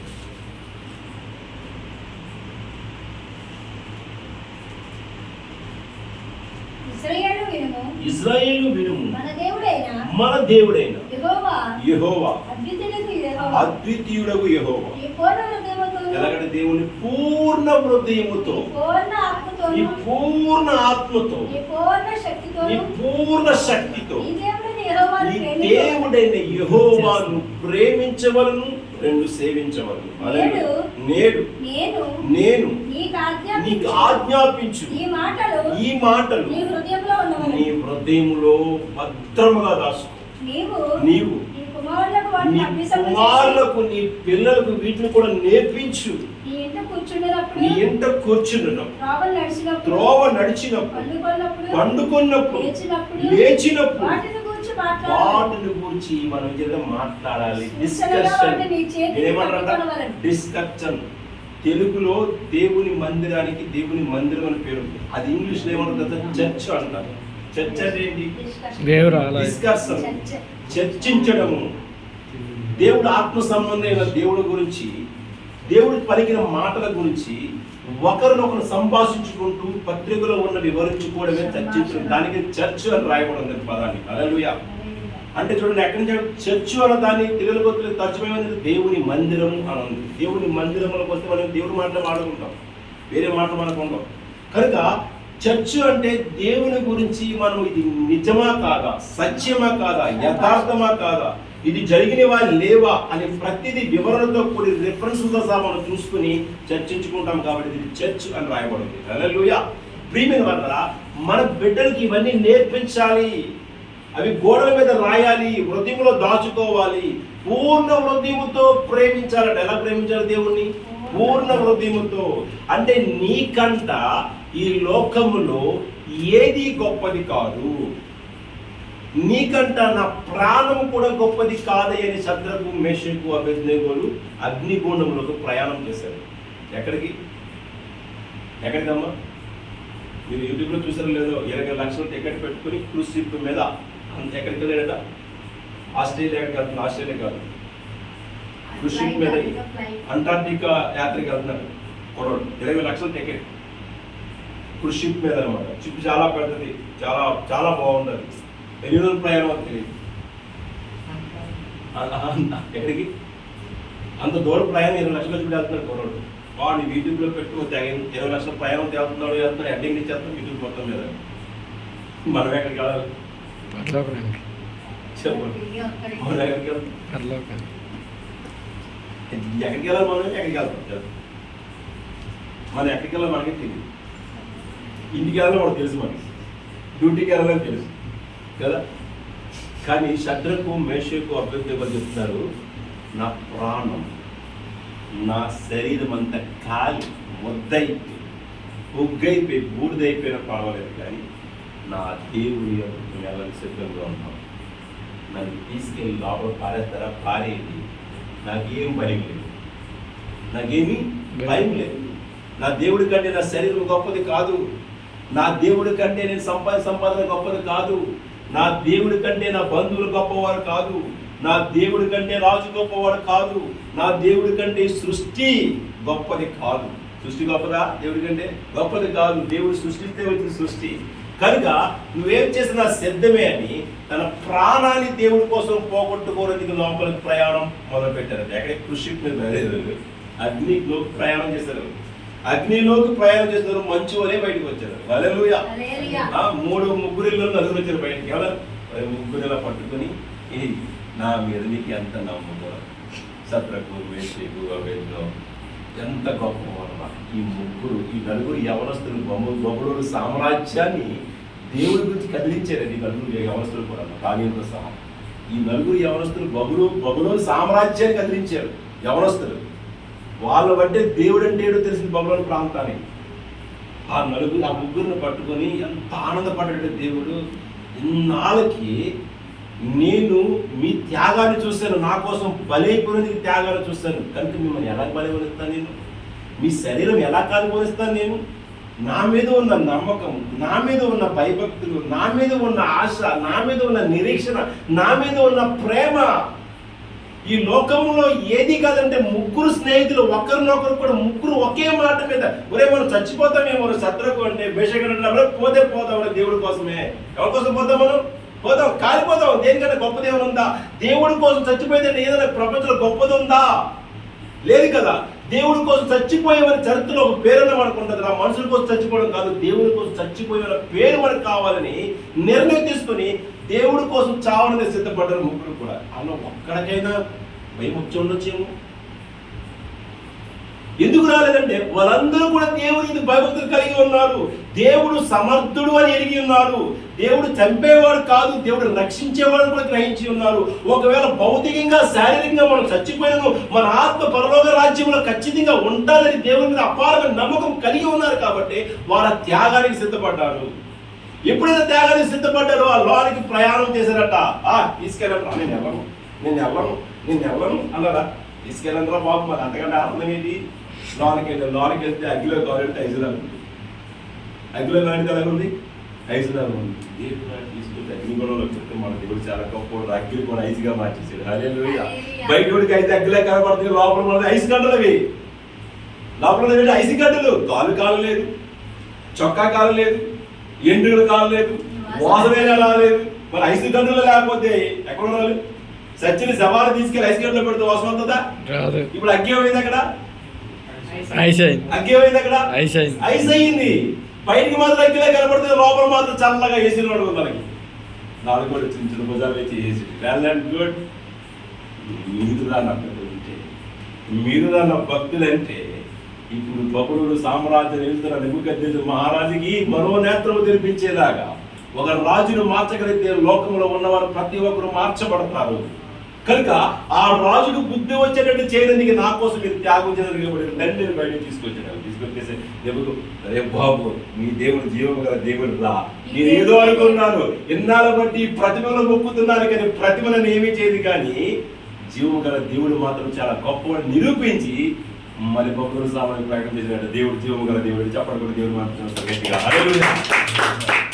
అది బట్టి ప్రేమ అంటే వారానికి ఒకసారి చర్చకొచ్చాడు, కష్టాలు పడిపోతున్నారు ప్రభు, సమస్యలు బయట తీసుకొచ్చే ప్రభు, కన్నీళ్ళు కాచేయడం కాదు ప్రేమ అంటే. ప్రేమ అంటే దేవుడి కోసం త్యాగం చేయాలి. నా భార్యని విడిచిపెట్టి నేను వచ్చాను, నా దేవుడు కావాలి. నువ్వు లేట్ వస్తే నాకు అవసరం లేదు, నా టైం అయిపోయింది అంతే బస్. నువ్వు తర్వాత నీ ఇష్టం వస్తే రాదు మానే, నాకు అవసరం లేదు. నా దేవుడు తర్వాతే. నేను ఎక్కడికి పోయినా, రోజు ఎక్కడికి పోయినా నేను దారిలో ఉన్నదని ప్రార్థనలో తానైపోతాను. ఆ ప్రార్థన అవ్వకముందు ఇంటికి వచ్చేస్తాను. నా కాన్సెప్ట్ అది. నేను ఇన్నాళ్ళు ఉద్యోగం 20 రాత్రి 9 వచ్చిన తర్వాత ఆన్లైన్లో వస్తాను. కానీ ఇప్పుడు ఎక్కడో సరే జేబులో సెల్ ఉంది, టైం చూస్తాను అయిపోయింది, ఆన్లైన్కి వచ్చేస్తాను అంతే బస్. ముందువే ఆ ప్రార్థన వింటూనే డ్రైవింగ్ చేసుకుంటూనే వస్తాను, ఎంతో దూరం నుంచి వస్తూ ఉంటాను. కానీ ప్రార్థన అవ్వకుండా ఇంటికి వచ్చేస్తాను. నా కాన్సెప్ట్ అంటే ప్రార్థన, ఆ ముగింపు ప్రార్థనలో ఇంటి దగ్గర ఉండాలి అంతే బస్. ఎక్కడికైనా సరే రోడ్లు మీద వాడు అంటాడు, భయంకరంగా రోడ్డు మీద తిరగండి, పొరపాటు రోడ్డు చాలా ఘోరంగా ఉన్నాయి, లారీలో ఎలా పెడతారు వెళ్తారండి లంకి పనులని. వాడు అంటాడు, బ్రదర్ నువ్వు చెయ్యవని బాగాలేదు బ్రదర్. నాకు చాలా బాధ అనిపిస్తుంది నేను చూసి. ఒకడు స్కూటీకి 2 చక్రాలు పెట్టుకుని హ్యాండీక్రాఫ్ట్ బండి మీద వచ్చి వాడు ఏదో వస్తువులు అమ్ముతున్నాడు. ఆడిని చూసా చాలా బాధ అనిపిస్తుంది బ్రదర్. ఇది తెస్తున్నాడు, చాలా బాధ అనిపించింది నాకు. ఈ రోడ్డు రాకండి అన్నాడు. నాకు నా దేవుడు నాకేటి పోయి నాకేం భయం లేదు. నేను మంచి పని మీద వెళ్తున్నాను, నా కాళ్ళ మీద 10 మందికి వెళ్తున్నాను, నా కుటుంబాన్ని పోషించుకోవడానికి వెళ్తున్నాను, నా ఆర్థిక ఇబ్బందులు బయటకు రావడానికి వెళ్తున్నాను, నా దేవుడు పరిచయం పరిపూర్ణంగా చేయడం కోసం ప్రయాసపడుతున్నాను. ఈ ప్రయాసంలో దేవుడు కావడం నాకు ఎంత అవసరమైంది. కనుక నేను వెళ్తున్న ప్రతి సమయం కూడా ఖాళీగా వెళ్తున్నప్పుడు ప్రార్థన చేసుకుంటూనే పోతుంటాను. అలా ప్రార్థన చేసుకుంటూనే పోతున్నాను. కాపాట నూనె నుంచి దుమ్ము నుంచి దృష్టి నుంచి ప్రాణం సమస్తము కాపాడుతూ తిరిగి క్షామంగా ఇంటికి తీసుకుంటున్నాడు. కృతజ్ఞతలు చెల్లించాలా వద్దా? ఖచ్చితంగా చెల్లించాలి. హల్లెలూయా. ప్రేమ అంటే దేవుని మీద శత్రువు మేషకు అభ్యర్థులకు చూపించిన ప్రేమ మనం చూపించగలగాలి. సింహాల బోన్లో తీసుకెళ్లి పారెత్తే సింహం చూస్తే ఎవరి జూపార్లో సింహాలు అవుతుందా? జూపార్లో సింహం అరిస్తే అది ఎక్కడ హనుమంతు వాక్ కనబడుతుంది. ఎక్కడికి? హనుమంతు వాక్ జంక్షన్ సింహం అరుస్తుంది. ఆ జూపార్లో సింహం వస్తే హనుమంతు వాకు దగ్గర వినబడుతుంది సౌండ్, అది అంత గట్టిగా వస్తుంది. అది ఒక్కటే ముసలి సింహం ఉంది ఇంకా. అది దాన్ని ఆ రోజు నాకు అరుపు చూసి భయం వేసింది. దాన్ని అరుపు చూసి గంభీరంగా ఉంది సింహార్పు. ఇప్పుడు నేను వెళ్ళలేదు చూసాను, కానీ ఇంత గంభీరంగా ఉంది అరుపు. అది రాత్రి నడిపితే నిజంగా మాత్రం ఊరంతా తినబడుతుంది అన్నమాట. అటువంటి సింహాలు తీసుకొచ్చి దానియేలు గారు లోపల ఉన్నప్పుడు మీ లోనికి వెళ్ళండి, బుక్ చేయండి, మీ నచ్చినట్టు తినండి. అది గుండెకాయ ఒకడో మెదలకాయ ఒకడో తినండి అని పంపిస్తే అవి లోనికి టీవీ వచ్చి తినేస్తాం. సింహాలు లోనికి వచ్చి ఇక్కడ చూస్తుంటే మహాత్ముడు ప్రార్థన చేసుకుంటున్నాడు, ఏమని, ప్రభువా నేను నీకోసం, నేను ప్రయాసపడుతున్నాను, నేను నీకోసం నీ స్వార్థ ప్రకటన చేయలేదు, నీకోసం ఒక ప్రత్యేకమైన వాడిగా జీవించడానికి, నీకోసం నా ప్రాణం అనిపించడానికి సిద్ధంగా ఉన్నాను. వాడితో నాకు సంబంధం లేదు, లోకంతో నాకు సంబంధం లేదు, నిన్ను మహిమపరచాలి అని ఆయన ప్రార్థనలో వచ్చే సింహాలు వచ్చి నోరు మోసుకుని అది కూడా దాని ఈ బ్రతుకులు నాకు ఇంకా సిగ్గేస్తుంది. సిగ్గుపడాలి. ఏటమ్మా నీ వేషధారణ, ఏంటి నీ ఐ బ్రష్లు, ఏంటి నీ లిప్స్టిక్, నువ్వు క్రైస్తవురాలువేనా అన్నాను అంతే, ఒకటే మాట. నువ్వు క్రైస్తవురాలువేనా అసలా? నీ గురించి నువ్వు సువార్తకెత్తి ఇలా సువార్త చేస్తే ఎవడన్నా విశ్వసిస్తాడా? ఎవడన్నా దేవుడు నమ్ముతాడా? నీ సువార్తను చూసి అమ్మ మేకప్లో కొట్టుకొచ్చిన మేకప్లు కానీ నువ్వు ముందు సరి చేసుకో నీ జీవితాన్ని, తర్వాత మాకు సువార్త ప్రకటించు అని చెప్తారమ్మా. నువ్వు ఇలాగ సువార్త కనుక దయచేసి అని చెప్పాను. అయ్యారు నెలకోసారి కేజీకి వెళ్తా, ఎలాగెళ్తావా అడిగాను. నెలకోసారి కేజీకి వెళ్తాను, ఎందుకు వెళ్తాను అది అయ్యగారు ప్రార్థన చేస్తాను, అయ్యగారు ఆరోపిస్తారు నాకు. మంచిదే, నాకు అనుకోసం వద్దాం కేజీకి నెలకోసారి దానికి అనుకోదా. ఎక్కడికి వెళ్ళిపోతుంది ఈ లోకం? మంచి జీవితం ఎక్కడికి వెళ్ళిపోతుంది? కారణం ఏంటి?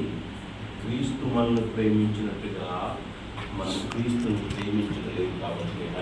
హల్లెలూయా. క్రీస్తు నీ కోసం నా కోసం ప్రాణం పెట్టినట్టుగా క్రీస్తు కోసము మన పనులు కానీ మన సమస్యలు కానీ వాయిదా వేసుకొని జీవించలేకపోతున్నామండి. దేవుడి యేసు ఒక్కసారి తన ప్రాణాన్ని వాయిదా వేసుకుంటే మనం పని ఈరోజు నరకంలో ఉండేవాళ్ళు అందరం కూడా. అవునా కదా? ఈ రక్షణ మనకు దొరికేది కాదండి. దొరికేదా? క్రీస్తు మన కోసం శ్రమపడ్డాడు, క్రీస్తు మన కొరకు సిలువ వేయబడ్డాడు, క్రీస్తు మన కోసం ప్రాణత్యాగం చేశాడు. అంటే మన కోసం ప్రాణం ఇచ్చాడు. అంటే మన పాపాల నుంచి, పాపం నుంచి విముక్తి కలగడానికి క్రీస్తు యేసు రక్తము ద్వారా తప్ప మరి వేరే మార్గం మనకు లేదు. ఆ రక్తము ద్వారా మన పరిశుద్ధులు కావాలని ఆశపడ్డాడు. ఆశ కలిగి ఉన్నవాడు ప్రేమ అనే గుణాన్ని మనకు నేర్పించాడు. కొరింథీ పత్రికలో మాట్లాడుతున్నాడు, ప్రేమే శ్రేష్టమైనది, ప్రేమే విలువైనది, ప్రేమే గొప్పది. ఆ ప్రేమ కలిగి మనం ఉండాలట. మీరు క్రీస్తు వలె ప్రేమ కలిగి ఉండాలని రాయబడుతుంది. క్రీస్తు వలె జీవించాలి మనము, క్రీస్తుని పోలి నడవాలి, క్రీస్తులాగా మనం బ్రతకాలి, క్రీస్తు స్వరూపం మనం చూపించాలి, క్రీస్తు స్వభావం మనం కలిగి ఉండాలి. స్వరూపం ఉంటే స్వభావం ఉండదు, స్వభావం ఉంటే స్వరూపం ఉండదు. మనిషి మంచోడే కానీ వయసు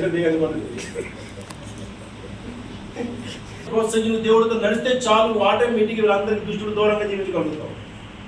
ఈ సమయాన్ని ఒంటరిగా ఉంటే ఆదాములాగా, లేదా ఒంటరిగా ఉంటే దావీదులాగా మనకు తలపులు వస్తాయి. ఏమవుతాయి? మీరు ఒంటరిగా ఉన్నాను కదా, మా ఆవిడింట్లో లేదు కాబట్టి అలాగే చొక్కేసుకొస్తే బాగుంటుంది ఏమన్నా. మంచిది కాదు. ఎవరంట ఒంటరిగా ఉండడం మంచిది కాదు. ఒంటరిగా ఉన్న వయసుగా రాత్రి 12 గంటల వరకు అన్ని ఆడపిల్లలు అన్ని ఫోటోలు తిరుగుతున్నారు ఫేస్బుక్లో.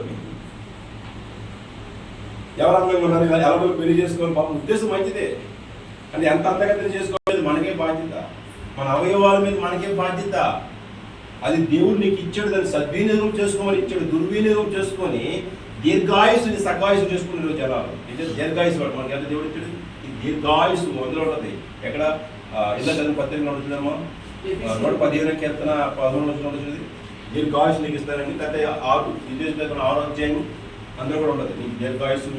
లేదంటే సామెతల గ్రంథం 3వ అధ్యాయం ఉంటుంది, నీకు దీర్ఘాయుసు ఇస్తానని ఉంటుంది. సామెతలు 3 ఉంటుంది. చదువు ఎపిసి 6లో ఉంటుంది. ఎపిసి 6 1 3 4 5 ఈరోజు దాని వల్ల చదువుతున్న వాళ్ళు అదే అదే తండ్రులారా, పిల్లలారా, నీ తల్లిదండ్రులను నీ తల్లిదండ్రులకు అప్పుడు మీరు దీర్ఘాయుషు భూమి మీద దీర్ఘాయుషు చెప్పండి కూడా ఒకసారి అందరు గట్టిగా. ఎందుకంటే ఇన్నాళ్ళకి అది ఇప్పుడు ఈ నాలుగు చదవాలి ఇంట్రెస్ట్ వచ్చింది. ఈ నాలుగు చదవడు అని మొహమాటం ఎక్కువ సగం సిగ్గి చదివితే ఇంట్లో చదువుకోవచ్చు కానీ మొహమాటం అని ఏమనుకుంటారు ఏమనుకుంటారు తప్పు చదివి చదివేస్తే తప్పని తెలుస్తుంది మనకి, అంతే కదా. అలా చదివేస్తుంటే ధైర్యం వచ్చేది నీకు, లేకపోతే కైచి గడి గట్టిగా చదువుతావు, ఇంకా గట్టిగా చదువుతావు. చదువు ఇంటి కూడా బైబుల్ చదువు మంచితో ఇప్పుడు బైబుల్ సపోర్ట్ చదువు చాలా మంది తెలుసా. ఆ చదవడం వల్ల నీకు మంచి జ్ఞానం వస్తుంది. బాగా చదువుతుంది కదా, సంతోషం. దీర్ఘాయుసు అంట, ఎవడు దేవుడు మనకి దీర్ఘాయుసు ఇస్తున్నాడు. భయము, భక్తి, తల్లిదండ్రులు, విధేయత, గౌరవం కలిగి ఉండాలి. అది కూడా మన ధర్మమే, దేవుడు చెప్పిన మాటే ఉండాలి. మనం ఉన్నప్పుడు ఆ సరిపోతారు కదా. మనం బాగున్నాం కానీ నిజంగా మేము ఎలక్ట్రల్ బిడ్డ బాగున్నట్టు మేమైనా మారాలనిపిస్తుంది. అలా కూడా అనమాట. ఒకవేళ బిడ్డను బట్టి తల్లిదండ్రులు మారిన సంతోషమే, పోయి ఈయన బట్టి అమ్మాలు మారిన సంతోషమే కదా. నా కొడుకు వాళ్ళు మారినమ్మా, నా కొడుకు అనారోగ్యంగా హాస్పిటల్ తీసుకెళ్ళాను, ఎవరు బాగు చేయలేకపోయాను, నా కొడుకుని దేవుడు సరిగ్గా తీసుకెళ్ళాను, దేవుడు సరిగ్గా తీసుకెళ్తే నా కొడుకు ఆరోగ్యంగా తిరిగి ఇంటికి వచ్చాడు కాబట్టి నా కొడుకుతో పాటు నేను దేవుడిలోకి వెళ్ళిన సాక్ష్యాలు ఎన్నో ఉన్నాయి భూలోకం మీద. హల్లెలూయా. నా భర్త కోసం, నా భర్తను పట్టుకున్న దేవుని మందిరంకి వెళ్ళి భోజాడినప్పుడు నా భర్త మార్చబడ్డాడమ్మా, కనుక నేను దేవుని మందిరం పోతున్నామ్మా. భార్యలు చాలా మంది ఉన్నారు. ఇలాగా దేవుడు నామాన్ని కనపరిచిన వాళ్ళు చాలా మంది లోకంలో కనిపిస్తుంటారు. ప్రేమ ఎంత కోపించదు అసలు, కోపమే రాదు ప్రేమకి. ఎంత ఏమంటుంది ప్రేమ? పిచ్చిదాన్ని కొడుతుంది అవుతుందా, ఎడుతుందా? పిచ్చిదాన్ని కొడుతుంది ఏం చేస్తుంది? నవ్వుతుంది. అందుకే దెబ్బ విలువ తెలియదు దానికి. నన్ను ప్రేమిస్తాడే అనుకుంటుంది కొట్టడం చూసి, నా మీద అభిమానంతో కొడతాడు అనుకుంటుంది. ఆ పాడకంట తనలో నవ్వేకు కనిపిస్తుంది మనకి. ప్రేమిన వల్ల దేవుడిని మనం ఎలా ప్రేమించాలి, దేవుడిని నమ్ముకున్న మనం కూడా ఇతరులను అలాగే ప్రేమించాలి. హల్లెలూయా. అది ఆయన కాన్సెప్ట్. అది పూర్ణమైన ప్రేమ. దేవునికి ఉన్న ప్రేమ మనం ఇతరులకు చూపించగలిగినప్పుడే ఆయన స్వరూపమును, ఆయన స్వభావమును మనం ఇతరులకు తెలియపరచగలము. మన వల్ల ఒకరు రక్షించబడతారు. హల్లెలూయా. నాకు ఒక సాక్ష్యం ఉంది. ఈరోజు నన్ను బట్టి నన్ను బాగుపోతే మార్చబడ్డారు. చాలా సంతోషం, నాకు చాలా ఆనందం. ఎక్కడికైనా నేను చెప్పు అలా చెప్పుకుంటాను. నా గురించి ఒక రాజకీయ నాయకుడు మార్చబడ్డాడు అంటాడు, నేను పలానా వ్యక్తి ద్వారా ఈరోజు తాగుడు మానేసేను గొప్పగా చెప్పుకుంటాడు. దేవుడు లేడు కానీ రాజకీయంలో ఉన్నాడు, అయినా నా గురించి చెప్పుకుంటాడు. తాగుబోతులు ఇలాగ నలుగురు మార్చబడ్డారు. చాలా సంతోషం, దేవునికి మహిమ. చచ్చిపోతున్న వారు మార్చబడ్డారు. బ్రతుకుని ఎన్నుకొని తిరిగి వాళ్ళు దేవుళ్ళు ఉన్నవారే కానీ మన చచ్చిపోవాలన్న కోరిక వచ్చినప్పుడు నాతో మాట్లాడి ఈ వాగ్దానం మనం బలపరిచింది. కనుక నా వాగ్దానం విలువగా వాగ్దానం ప్రేమిస్తాను ఈరోజు. నేను ఆ వాగ్దానం తర్వాతే నా పనులని, ఆ వాగ్దానం అన్నీ అయిపోయిన తర్వాత అప్పుడు నేను ఏం చేయాలని చేసుకుంటాను. అంతమంది నేను ఏ పని చేయను. ప్రార్థనలో ఉంటాను, వాగ్దానం తయారు చేసుకుంటాను. ప్రార్థనలో ఉంటాను, ప్రార్థన వింటాను, వాగ్దానం తయారు చేస్తుంటాను. మధ్యలో మాట్లాడుతున్న ఒక వాక్యం వచ్చి అవకాశం వాక్యం కూడా చెప్తాను ఆపేసి, తర్వాత మళ్ళీ వాగ్దానం చేసుకున్నాం, తర్వాత తర్వాత మొత్తం నా కాలకృత్యాల తర్వాత తినాలన్నా తాగాలన్నా తర్వాత చూసుకున్నాం దాని సంగతి. ఈ వాగ్దానం ప్రేమికులు కాదంటే నేను వాగ్దానం మన చర్చలు చాలా మంది చూడరు, అయినా నేను బాధపడను. నేను వాగ్దానం నుంచి మీకు 3000 మంది వెంటనే వాగ్దానం. హల్లెలూయా. ఆ వాగ్దానం బట్టి నలుగురు రక్షించబడ్డారు. ఆత్మహత్య చేసుకోవాల్సిన ఆడపిల్లలు నలుగురు రక్షించబడ్డారు. నాకు చాలా ఆనందంగా ఉంది. ఈరోజు సాక్షిమైన జీవితం చాలు. అందుకని ఆ వాగ్దానం నాది కాదు, దేవుడిది వాగ్దానం. ఆ దేవుడు వాగ్దానం నలుగురు ప్రాణాలను కాపాడిందంటే ఆ చిన్న పని కూడా దేవుడిని చేయలేను. దేవుడు నిద్ర వచ్చినా కళ్ళు రేపలు పడిపోయినా, ఒకవేళ లేట్ అయినా అమ్మాయికి మెసేజ్ పెడితే నమ్మని వాగ్దానం పెట్టలేదు. నాకు టెన్షన్ పోదన్నమాట. ఆ వాగ్దానం వెళ్ళిపోయినంత వరకు అలా ఎడుతుంటుంది. ఇంకా వెళ్ళలేదు, వాగ్దానం పెట్టలేదు నా మైండ్ అంతా అన్నీ ఉంటుంది, నిద్ర పడదు నాకు. అది వెళ్ళిపోయిన తర్వాత ప్రశాంతంగా పడుకుంటున్నాను. డ్యూటీకి వెళ్ళినప్పుడు తెల్లవారు లేచి చూస్తే 5 గంటలు వేసుకుంటారు, 6 గంటలు వేసుకుంటారు, చూసుకొని గవ్వ పెట్టి అప్పుడు వెళ్తాను. మళ్ళీ లేదా డ్యూటీకి వెళ్ళి అక్కడ పెట్టలేని రోజు పని కనిపించదు. ఒకవేళ వాగ్దానం మీరు చూస్తే అందులో తప్పు ఉండొచ్చు. మనం రోజు డేట్ తప్పేసాను, మీరు చూసేది లేదు, నాకు ఎవరు చెప్పలేదు కూడా. మరి చూసే డేట్ చెప్పలేదు, నాకు ఎవరు ఫోన్ చేసి అంటే చెప్పాలి. కీర్తన చెప్పేది ముందు పాస్టర్ గారు డేట్ తప్పు అని చెప్తే అంటే మార్చుకుని ఉంది. మరి చూసినా వాగ్దానం పొరపాట్లు ఉంటాయి, గాబరాలను చేస్తుంటాను. ఆ డేట్ తప్పేశాను, వీక్ తప్పేశాను, జూలై అయితే జూన్ వేసాను. మరి జూలై వేసాను ఏమన్నారు అందరూ నేను ఎవరైతే భయభక్తులు కలిగి జీవిస్తారో వారికి సకల ఆశీర్వాదములు ఖచ్చితంగా దేవుడు A to Z. సకల ఆశీర్వాదాలు అంటే A to Z, ఆ నుంచి అహాల వరకు మొత్తం అన్ని కూడా దేవుడు మనకి ఇస్తాడు. ఎవరంటికైనా మన కోసం వేచి ఉన్నాడు. ఎవరంటే దేవుడు మనకి ఇవ్వడానికి వేచి ఉన్నాడు, మన కోసం ఎదురు చూస్తున్నాడు. మనం ఆ ఫలితం పట్టుకోపోవాలని ఆ బరువును ఎత్తుకొని తిరుగుతున్నాడు. దేవుడు ఆశీర్వాదమైన బరువుని ఆయన భుజాల మీద ఆయన చేతుల్లో పట్టుకొని మనకి ఇవ్వనందుకు తిరుగుతున్నాడు. అది పొందుకోనందుకు మనం ఎలా ఉండాలంట, దేవుని దృష్టి కలిగిన వారమై ఉండాలి. అప్పుడే దాన్ని పొందుకుంటాము. కనుక విన్న వాక్యం బట్టి మీరు నేను మనం అందరూ ఆశీర్వదించబడాలని కోరుకుంటూ ఈ వాక్య సందేశాన్ని ముగిస్తున్నాను. God bless you. దేవుడు దీవించును గాక.